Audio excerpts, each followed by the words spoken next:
The transport ship broke through the gray clouds of Keth 4, and Yuna pressed her face against the small window. Below her stretched a moon that looked like it had given up on beauty long ago. Brown dirt, gray rocks, domes of metal and plastic scattered across the surface like dropped coins. This was not a place where anyone chose to live. This was a place where people ended up when they had nowhere else to go. Yuna had seen 12 refugee colonies in her 5 years with the United Earth Coalition.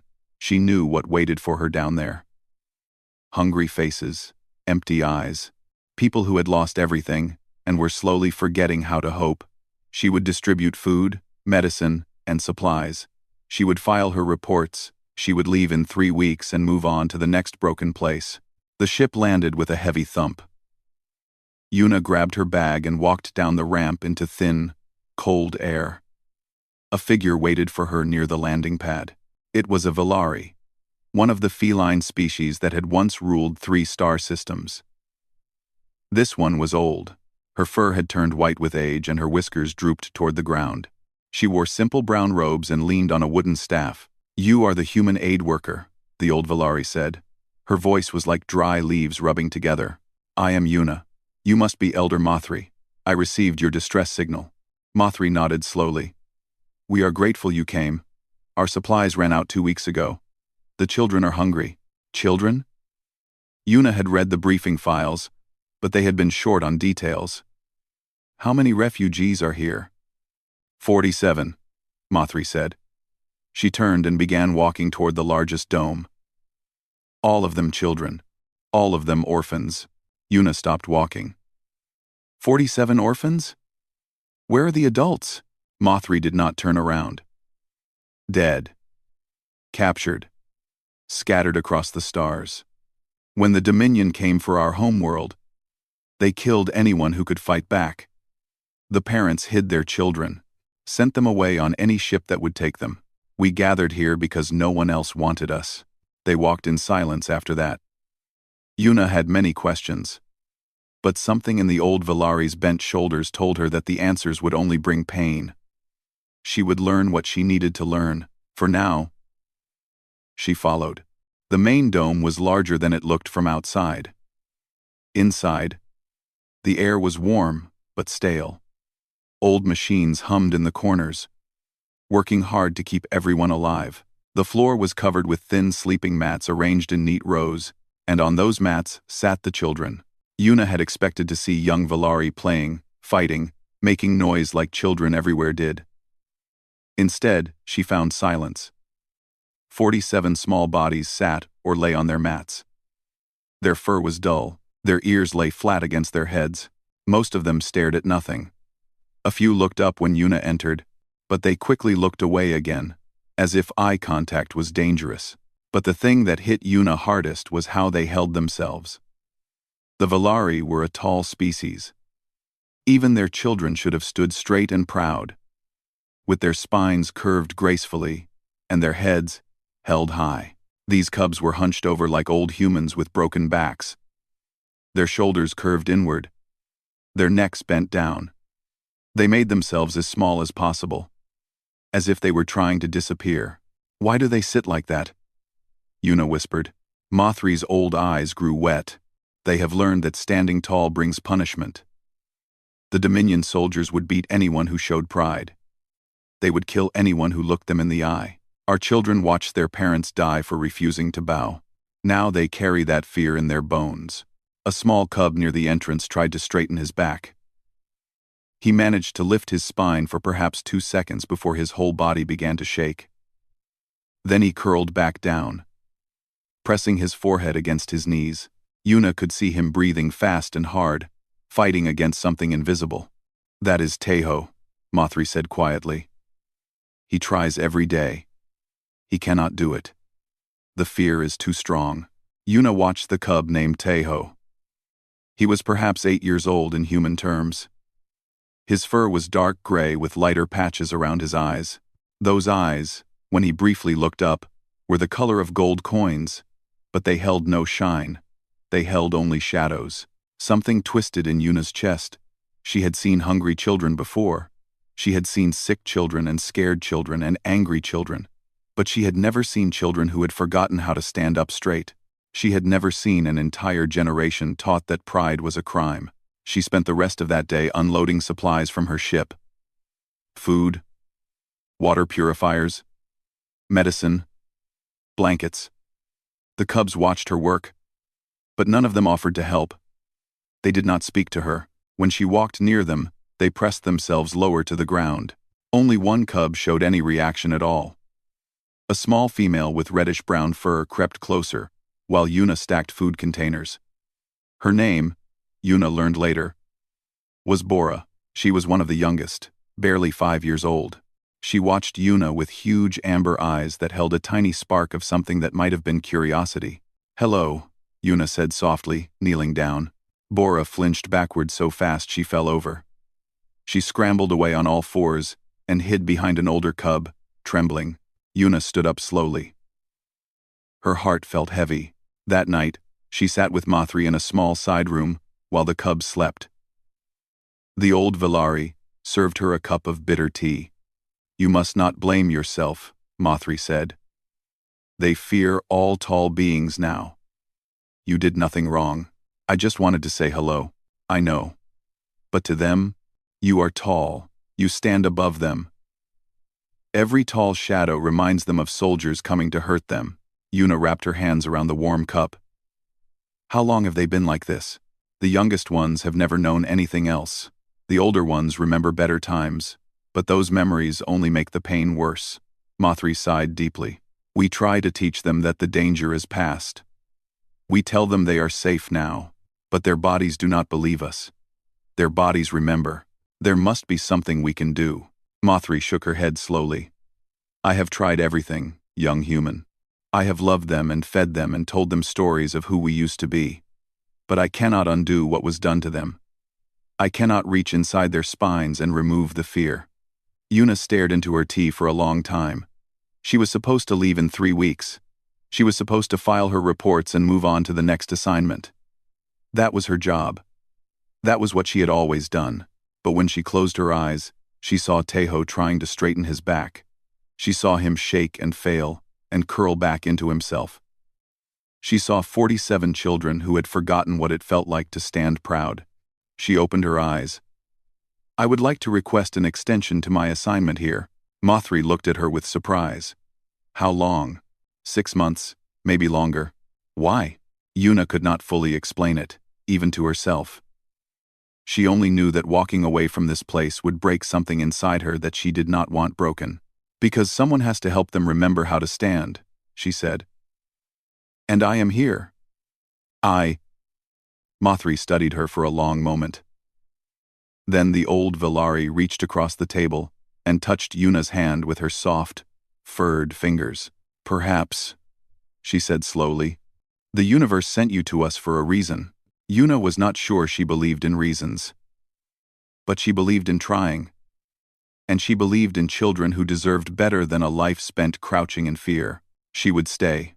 She would try. And maybe, somehow, she would find a way to help these cubs remember how to stand tall again. The first week was a disaster. Yuna tried everything she could think of. She gave the cubs extra food and told them they were safe. She smiled at them constantly until her face hurt. She praised every small movement they made, hoping encouragement would help them open up. Nothing worked. When she walked through the sleeping area, cubs pressed themselves flat against their mats. When she spoke kindly to them, they shook with fear.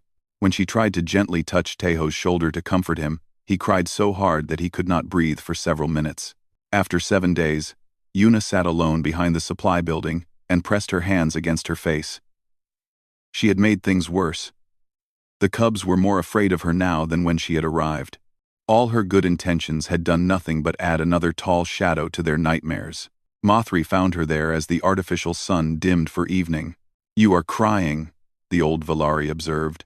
"I am failing," Yuna said. Her voice was thick with frustration. "I came here to help them. Instead, I am just another monster they have to fear." Mothri lowered herself to the ground with difficulty. Her old bones cracked and popped, but she managed to sit beside Yuna in the dirt. May I share an observation? Yuna wiped her eyes. Please, you stand above them. Mothri held up a hand before Yuna could protest. I know you do not mean to frighten them. Your heart is good. But your body is tall. When you walk among them, you look down at them. When you speak to them, your voice comes from above. Even your kindness arrives from a height. Yuna was quiet for a moment. I cannot make myself shorter. No. But perhaps you can make yourself lower. That night, Yuna could not sleep. She lay on her thin mattress in the small room she had been given and stared at the metal ceiling. Mothri's words turned over and over in her mind like stones in a river. She thought about her grandmother, who had lived through Earth's dark century. The old woman used to tell stories about the rebuilding years, when entire generations had to learn how to trust again, how to hope again, how to stand up after being beaten down for so long. You cannot lift someone by pulling them up, her grandmother had said once. You must first meet them where they are. Meet them where they are. The idea came to Yuna slowly, like sunrise creeping over mountains. It was a strange idea, maybe a foolish one, but she had tried everything else. The next morning, Yuna entered the main dome on her knees. The movement was awkward and painful. The floor was hard and cold, but she did not stand up. She moved forward on her knees, slowly, keeping her head low and her eyes soft. The cubs stared at her. Several of them made small sounds of confusion. No one had ever seen a human move like this before. Bora, the small reddish cub, tilted her head sideways. For the first time since Yuna had arrived, the little one did not run away. Yuna settled herself on a mat near the center of the room. She folded her legs carefully and sat with her back slightly hunched, making herself as small as she could. I am not standing today, she announced to no one in particular. I thought maybe we could all be the same height for a while. No one responded, but no one ran away either. This was progress. Yuna spent the entire day on the floor. She ate her meals sitting down. She read stories from a datapad, holding it low so the cubs could see the pictures without looking up. When she needed to move around the dome, she crawled on her hands and knees. Her legs ached. Her back screamed. By afternoon, her knees were bruised and raw, but she did not stand up. Not once. Something strange began to happen. Around midday, a few cubs stopped hunching quite so low. They still curved their spines inward, but the curve was slightly less severe. Their ears lifted a tiny bit from their skulls. Bora crept closer and closer throughout the afternoon. By evening, she was sitting only 2 meters away from Yuna. Watching her with those huge amber eyes, Tejo watched from across the room. He did not come closer, but he watched. And Yuna noticed that he stopped pressing his forehead against his knees. He sat up just enough to see her clearly. When the artificial sun dimmed for evening, Tejo slowly crossed the dome. He moved carefully, his body still hunched, but he came all the way to where Yuna sat. Human Yuna, he whispered. His voice was rough from lack of use. Why do you make yourself small? Oh, Yuna looked at him. His golden eyes were still full of shadows, but now there was something else there too. A question. A tiny crack in the wall of fear. She chose her words carefully. Because sometimes the strongest thing you can do is kneel. Sometimes you have to get low, so that others can find the courage to rise. Tejo's ears twitched. He did not seem to understand completely. But he also did not seem as afraid. Does it hurt? He asked, looking at her bruised knees. Yes, Yuna admitted. But some things are worth hurting for. The cub studied her for a long moment. Then, without another word, he returned to his mat. But before he lay down, Yuna saw him try once more to straighten his back. He failed again. The fear was still too strong. But this time, he did not cry. The next morning, Yuna entered the dome on her knees again. And the morning after that, and the morning after that, days turned into weeks. Yuna's knees developed calluses. Her leg muscles learned new ways to move. She stopped noticing the pain because it had become normal. The cubs noticed. They watched this strange human who refused to stand above them. They saw her crawl through dirt and sit in corners and make herself small day after day. And slowly, so slowly, they began to understand something. This human was not trying to be their master. She was not trying to stand over them or control them. She was trying to be with them. She was meeting them exactly where they were. Bora was the first to approach her directly. The small cub walked right up to Yuna one morning and sat down beside her without any fear at all. "Can you tell me a story?" she asked. Yuna's heart swelled so big she thought it might burst. "Of course I can," she said. "What kind of story would you like?" "A story about someone who was scared," Bora said, and then was not scared anymore. Yuna smiled and began to tell a story about a small girl on Earth who was afraid of the dark. The girl learned that darkness was not her enemy. The girl learned that she carried her own light inside her, and no darkness could ever put it out. More cubs gathered to listen. By the end of the story, 7 of them sat in a circle around Yuna. Their ears lifted, their eyes bright with interest, and Tejo sat at the edge of the circle, listening to every word. That night, Mothri brought Yuna a special salve for her aching knees. "I have lived a long time," the old Valari said. "I have seen many things, but I have never seen anything like what you are doing.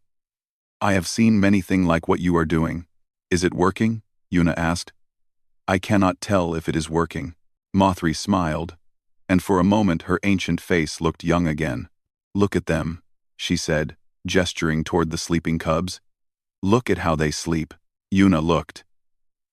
The cubs were still hunched, still curled in on themselves, but not quite as much as before. Their bodies were slightly more open. Their ears were slightly more relaxed. It was such a small change. Anyone else might have missed it, but Yuna saw it. And she understood that mountains are moved one small stone at a time. She would keep kneeling. She would keep meeting them where they were. And someday, together, they would all stand tall. 2 months had passed since Yuna first dropped to her knees. The dome had changed. Not in any way that a stranger would notice at first glance. The walls were still gray metal. The floor was still cold and hard. The machines still hummed their tired songs in the corners. But something in the air felt different. Something felt alive. Yuna had developed a daily ritual. She called it standing practice, though it began with everyone on the ground. Every morning, after the cubs ate their breakfast, they gathered in the center of the dome. Yuna sat with them. Her back curved forward just like theirs. Mothri sat too, though her old bones made it difficult. "We start together," Yuna would say, "and we rise together." Then she would begin to count. 1, 2, 3. Slowly, very slowly, everyone would straighten their spines one tiny bit at a time. Yuna counted all the way to 20. By 20, she would be sitting fully upright. Some cubs made it all the way. Some made it halfway. Some could barely move at all. Nobody was punished for failing. Nobody was shamed. Those who could not rise all the way simply stopped where they were comfortable and tried again the next day. "Progress is progress," Yuna told them. "Fast or slow, it does not matter. What matters is that we try." Bora became the star of standing practice. The small reddish cub attacked each session with fierce determination. Her amber eyes would narrow with concentration as she pushed her spine straighter and straighter. Within 6 weeks, she could sit fully upright without shaking. The day she finally did it perfectly, Bora burst into tears. The other cubs froze. They had learned that crying meant danger, punishment, pain. But Bora's tears were different. These tears came with a smile. Her whole body shook with sobs, but her spine stayed straight. Yuna crawled over to her and wrapped her arms around the small, trembling body. "Why am I crying?" Bora wailed. "I am not sad. I do not understand." "Sometimes we cry when we remember who we were meant to be," Yuna said softly. "Sometimes our bodies have to release the pain before they can hold the pride." She held Bora until the sobs became quiet hiccups, then gentle breathing, then something that sounded almost like laughter. After that day, Bora began helping the younger cubs with their practice. She would sit beside them and whisper encouragement. She would demonstrate the slow rise over and over again. Her patience seemed endless. "You learned that from watching me," Yuna said one evening. Bora shook her head. "I learned it from feeling it myself. I know what it is like to be stuck. I know what it is like when your body will not listen to your heart. So I know what they need to hear." Yuna felt her eyes grow wet. This cub, this child who had been crouching in fear just months ago, was now teaching others how to rise. The circle was beginning to complete itself, but not everyone moved as quickly as Bora. Tejo struggled. He struggled every single day. He was older than most of the cubs, old enough to have clear memories of the invasion, old enough to have seen things that no child should ever see. His body held onto fear like a drowning person holds onto floating wood. Every morning he joined standing practice. Every morning he tried to straighten his spine. And every morning he made it about halfway before the shaking started. His whole body would tremble violently. His breath would come in short gasps. His golden eyes would go dark and distant, as if he was seeing something that no one else could see. Then he would curl back down and press his forehead against his knees, and stay there until his breathing returned to normal. He never cried. He never complained.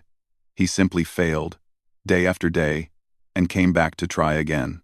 Yuna watched him with growing concern. She could see how much he wanted to succeed. She could see the frustration building behind his eyes like storm clouds gathering on the horizon. One night, long after the other cubs had fallen asleep, she found him in a dark corner of the dome. He was practicing alone, rising and falling, rising and falling. His movements were mechanical, desperate, almost angry. "Tejo," she said softly, crawling toward him. "You should be resting." "Tejo." "I cannot rest," he said. His voice was tight. "I have to keep trying. I have to be able to do this." "You will. It just takes time. The others can do it." His voice cracked. "Even the little ones can do it." "Why am I so broken?" Yuna settled beside him in the darkness. She did not touch him. She had learned that Tejo needed space, especially when his emotions ran high. "You are not broken," she said. "You are healing. And healing is not a race." "Then why does it feel like I am losing?" Yuna was quiet for a moment, choosing her words carefully. "When I was young," she said, "I broke my leg very badly. The bone had to be set twice. The doctors told me I would walk again in 8 weeks. But it took me 14 weeks. I felt like a failure every single day." Tejo turned his golden eyes toward her. "Did you get better?" "Eventually. But the leg that healed slowly became my strongest leg. The extra time made the bone grow back thicker and stronger than before." She paused. "Sometimes the things that take longest to heal become our greatest strengths." Tejo considered this. His ears twitched thoughtfully. "I do not want the others to see me fail," he admitted. "When I shake and fall, I feel ashamed. There is no shame in falling. The only shame would be in refusing to let others help you up." "You sound like Elder Mothri," Yuna smiled. "She is very wise. I try to listen when she speaks." Tejo was quiet for a long time. Then he made a decision. "Will you practice with me?" he asked. "Before the others wake up." "Just you and me." "Of course. You will not tell anyone about my failures." "There are no failures," Yuna said firmly. "Only steps on the path. And yes, this can be our private practice. Just you and me." From that night forward, Yuna woke before dawn every day. She would crawl to Tejo's sleeping mat and gently touch his shoulder. He would open his eyes immediately. Already awake, already waiting, they practiced together in the gray light before sunrise. Yuna sat beside him and counted slowly while he fought his way upward. When he shook, she did not look away. When he fell, she did not make a sound. She simply waited for him to breathe, waited for him to gather himself, and then began counting again. Days turned into weeks. Tejo's progress was measured in fractions. One day he made it 1 centimeter higher before the shaking started. A week later, he made it 2 centimeters higher. Each tiny victory was celebrated with a small nod between them, a shared understanding that they were moving forward. One morning, something changed. Tejo began his rise as usual. Yuna counted steadily. He passed the halfway point, where he usually started to shake. He kept going. His body trembled, but he did not stop. His jaw was tight with effort. Sweat dampened his gray fur. Yuna kept counting. 15, 16, 17. Tejo's spine straightened fully. He sat there, perfectly upright, shaking from head to tail but holding his position. Yuna stopped counting. Tears rolled down her face, but she did not move or speak. She did not want to break whatever spell had allowed this moment to happen. Tejo held his position for 10 seconds, 20, 30. Then, slowly and deliberately, he let himself curve back down. Not because fear forced him, because he chose to. He looked at Yuna with wonder in his golden eyes. "I did it," he whispered. "I actually did it." Yuna reached out and took his hand. His fingers closed around hers, and for the first time, since she had arrived on Keth 4, Tejo smiled. It was a small smile. Fragile, but real. "You did it," Yuna agreed. "And tomorrow, you will do it again. And the day after that. Until your body believes what your heart has always known." Tejo's smile grew a little wider. "That I am Valari," he said. "That I was born to stand tall." "Exactly," Yuna whispered. "Exactly." The message arrived on a cold morning when frost covered the dome windows like white lace. Yuna read it 3 times, hoping the words would change. They did not. A diplomatic delegation from the Galactic Council would arrive in 4 days to inspect the refugee settlement. The delegation would include representatives from 7 species. One of those species was the Dominion. Mothri's hands shook when Yuna told her. "They cannot come here," the old Valari said. Her voice was thin with fear. "The children have made so much progress. One visit from Dominion soldiers will destroy everything. I do not think we can stop them. This is an official council inspection. Then we must hide the children. We must teach them to hunch again, to look at the floor, to be invisible." "No." Yuna's voice was firm. "We will not teach them to be afraid again. We have worked too hard for that." "Then what do we do?" "The Dominion punishes pride. If they see our cubs standing tall, they will see it as defiance. They will find ways to hurt them." Yuna stared out the frosted window at the gray sky beyond. Her mind raced through possibilities and discarded them one by one. Running was not an option. Hiding was not an option. Fighting was certainly not an option. That left only one choice: standing their ground. "We show them something they do not expect," Yuna said slowly, the idea forming as she spoke. "We show them what true strength looks like." She gathered all the cubs together that afternoon. 47 young Valari sat in their usual circle. Their postures now varied. Some sat fully upright with pride, others still hunched, but less severely than before. Tejo sat near the front, his spine straight, his golden eyes alert. "I need to tell you something difficult," Yuna began. She sat on the floor among them, as she always did. "Important visitors are coming in 4 days. Some of them are from the Dominion." The reaction was immediate. Cubs who had been sitting tall suddenly curved inward. Ears flattened. Eyes dropped to the floor. Several of the youngest ones began to cry softly. Bora pressed herself against Yuna's side, trembling. Tejo did not move. His spine stayed straight. But his hands clenched into fists, so tight that his claws drew blood from his palms. "I know you are afraid," Yuna continued. "I would be afraid too. The Dominion hurt your families. They hurt your world. They have given you every reason to hide." She paused and looked around the circle, meeting every pair of frightened eyes. "But I want to ask you something. Do you want to spend the rest of your lives being afraid of them?" Silence. "You have worked so hard these past months. You have found your pride again. You have remembered who you are. The Dominion tried to break you, and they failed. You are still here. You are still Valari. Teho raised his head slightly. His golden eyes met Yuna's. When those visitors come, Yuna said, we have a choice. We can hide what we have become. We can hunch and cower, and show them that they still own our fear. Or we can stand tall and show them that they never broke us at all, but they will hurt us, a small voice said. It was one of the youngest cubs, a tiny male named Jiho, who had only recently learned to sit upright. They might try, Yuna admitted. But they cannot hurt what they cannot break. And your spirits are no longer breakable. I have seen your strength with my own eyes. She took a deep breath. I am going to ask you to do something very hard. I am going to ask you to stand in front of those visitors with your backs straight and your heads high. I am going to ask you to show them that their cruelty did not win. What about you? Bora asked. Will you stand with us? Yuna smiled. No. I will not stand with you. And confusion rippled through the group. I will kneel in front of you. I will show them that a human, a member of one of the galaxy's strongest species, chooses to kneel before Valari children. I will show them that power does not come from standing over others. It comes from lifting others up. The cubs looked at each other. Yuna could see them thinking, processing, weighing their fear against their pride. Teho stood up. The movement was sudden and graceful.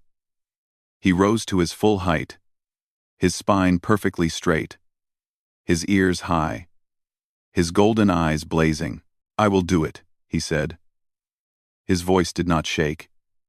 I am tired of being afraid. I am tired of letting them live inside my head. I will stand. One by one, other cubs rose to their feet. Bora stood next. Then Jiho, though his legs trembled. Then more and more, until the entire circle was standing. Not all of them stood perfectly straight. Some still curved slightly. Some shook visibly. But they were standing. Yuna looked up at them from her place on the floor, and her heart filled with something too large to name. We have 4 days to practice, she said. 4 days to become stronger than our fear. Those 4 days were the most intense of Yuna's life. They practiced standing in formation.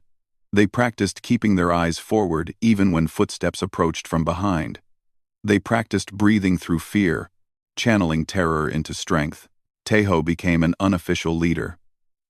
He moved among the younger cubs, adjusting their postures, whispering encouragement. The cub who had struggled so long in silence now gave his strength freely to others.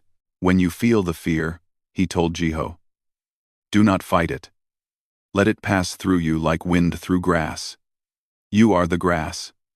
The wind cannot break you. It can only make you bend, and then spring back. Mothri watched all of this with tears streaming down her ancient face. Where did you learn such wisdom? She asked Teho. From falling down 100 times, he replied. And from a human who knelt beside me every time I fell. The delegation arrived on a ship that gleamed like a black knife against the gray sky. 7 species emerged in a procession of scales, feathers, and chitin, and at the center of them, towering over the others, walked Admiral Voran of the Dominion. He was massive. His body was covered in hard plates of natural armor. His compound eyes reflected the light like dark mirrors. He walked with the careful precision of someone who had never needed to fear anything in his entire life. The delegation entered the main dome. They found 47 Valari cubs standing in perfect formation. Their backs were straight. Their ears were high. Their eyes looked forward. They did not tremble. They did not cower. They stood like the children of warriors that they were. And in front of them, on her knees, sat a single human woman. Admiral Voran stopped. His compound eyes flickered with something that might have been confusion. What is this display? He demanded.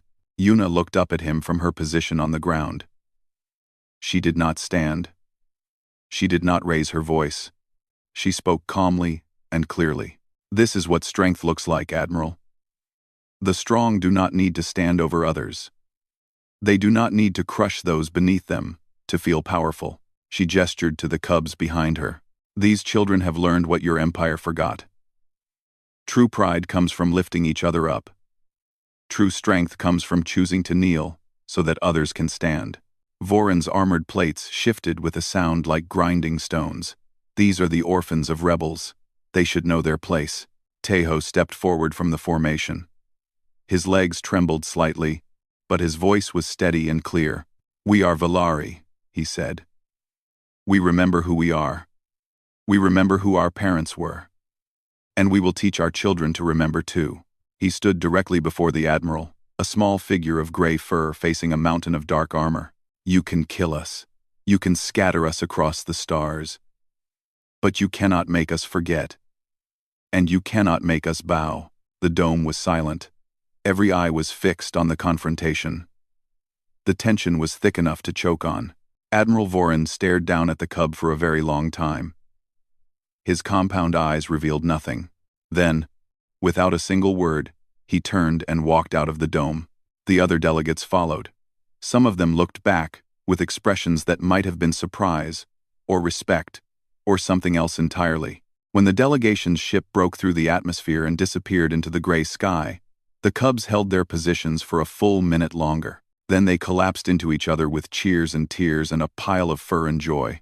Yuna found herself at the bottom of that pile, covered in cubs who were hugging her and each other with equal enthusiasm. "We did it," Bora shouted. "We did it. You did it." Yuna corrected her, laughing through her tears. "All of you."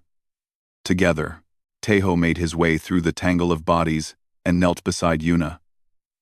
His golden eyes were bright, alive, free of shadows for the first time since she had met him. "Thank you," he said simply. "For what?"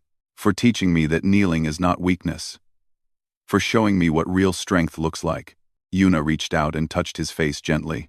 "You always had that strength inside you, Tejo. I just helped you remember where you left it." 5 years changed many things on Keth 4. The refugee moon was no longer a place where people ended up when they had nowhere else to go. It had become a destination, a symbol. Word of what happened in the main dome had spread across the galaxy like fire through dry grass. The story of 47 cubs who stood proud before the Dominion, and the human who knelt before them, had touched something deep in the hearts of beings everywhere. The Valari Cultural Reclamation Center now occupied 7 domes instead of 1. Cubs arrived from scattered refugee settlements across 3 star systems. They came hunched and afraid, carrying the same trauma that Yuna had first encountered. And they left standing tall, ready to rebuild their people one proud spine at a time. Bora had grown into a young adult, her reddish fur now sleek and well-groomed. She ran the youth counseling program, working with the newest and most traumatized arrivals. Her methods built on what Yuna had taught her. But she had added her own innovations. She created art therapy sessions where cubs painted pictures of their fears and then painted over them with images of strength. She organized group storytelling circles where survivors shared their experiences without shame. "You cannot remove the darkness," she often told her patients. "But you can fill yourself with so much light that the darkness becomes very small." Tejo had grown too. He was taller now, his gray fur marked with the first silver streaks of early adulthood. His golden eyes held none of the shadows that had once lived there. He spent most of his time studying and preparing. Because Tejo had been accepted into the United Earth Coalition's diplomatic corps, he would be the first Valari ever admitted to the program. His application essay had been just 1 paragraph long. The admissions committee had read it in silence, and then they had admitted him unanimously. Asterisk. "A human taught me that kneeling is not weakness.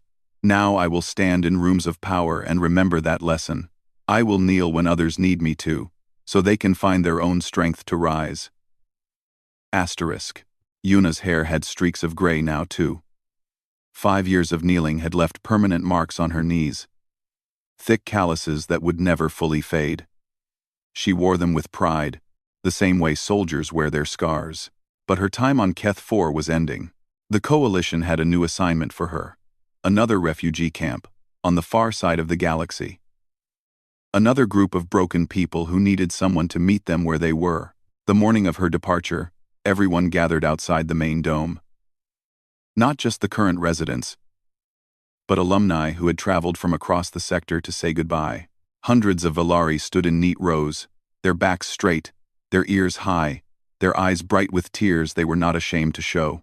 Yuna walked through the crowd slowly, touching hands and faces, remembering each journey. Here was Jiho, the tiny cub who had been so afraid. Now a strong young male who taught martial arts to newcomers.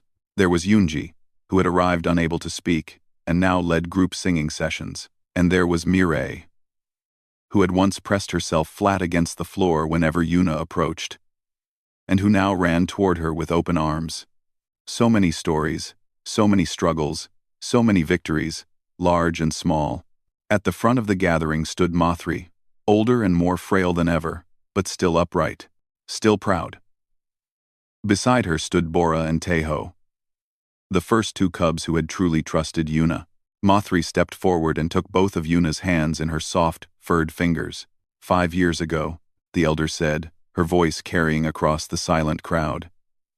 A human came to our broken moon. She found children who had forgotten how to stand. She found a people who had lost their pride. Mothri's eyes glistened with tears. She could have distributed supplies and filed reports and moved on. That was her job. That was what she was supposed to do. Instead, she dropped to her knees and stayed there for 5 years. She made herself small so that we could remember how to be tall.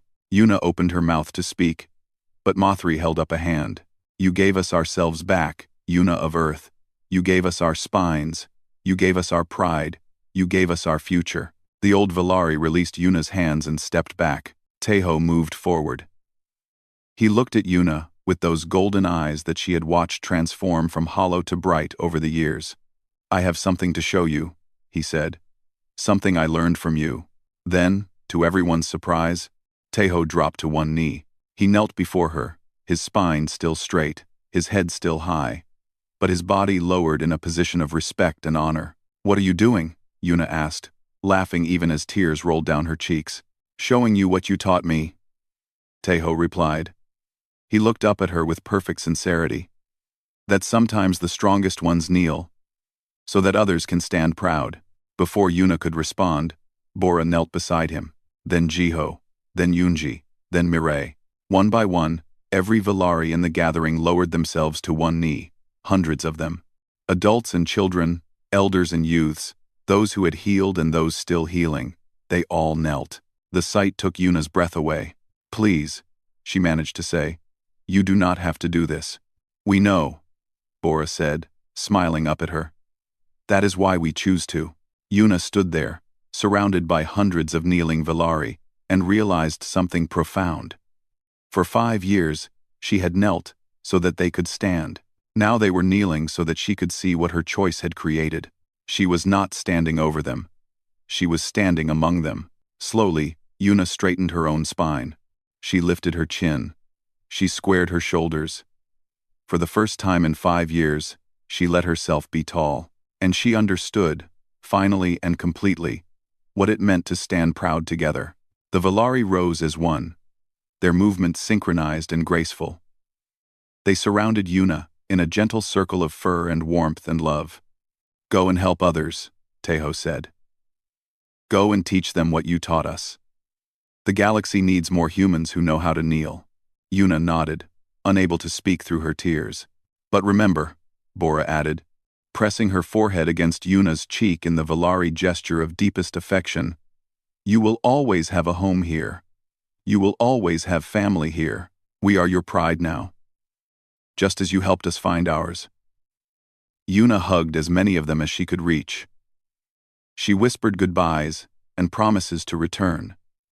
She touched faces she had known since they were small and frightened and hunched. Then she walked to her transport ship, climbed the ramp, and turned for one last look. The entire population of the Valari Cultural Reclamation Center stood in the morning light. Their backs were straight, their heads were high. Their eyes were proud and unafraid. Yuna raised her hand in farewell. Hundreds of furred hands rose in response. The ramp closed, the ship lifted off. Through the window, Yuna watched the figures grow smaller and smaller until they were just dots against the brown earth. But even from orbit, she imagined she could still see them standing tall. The galaxy had many stories about humanity. Stories of conquest and war, of technology and power, of ambition that spanned the stars. But those were not the stories that mattered most. The stories that mattered were quieter. They were stories of humans who knelt in the dirt beside broken children and whispered simple truths. Stories of patience and presence and the willingness to be uncomfortable so that others could heal. That was why the galaxy had learned to respect humanity. Not because humans could destroy worlds, but because humans would kneel on cold floors for 5 years to help 47 frightened cubs remember how to stand. Somewhere on Keth 4, Tejo looked up at the sky where Yuna's ship had disappeared. He stood straight and proud, a young Valari male who would soon walk the halls of galactic power. He would remember everything she had taught him. He would kneel when others needed him to. And he would spend his whole life helping people find their own strength to rise. That was his promise. That was his legacy. That was what one human had given him by choosing to get down in the dirt beside him. The cubs had practiced standing tall.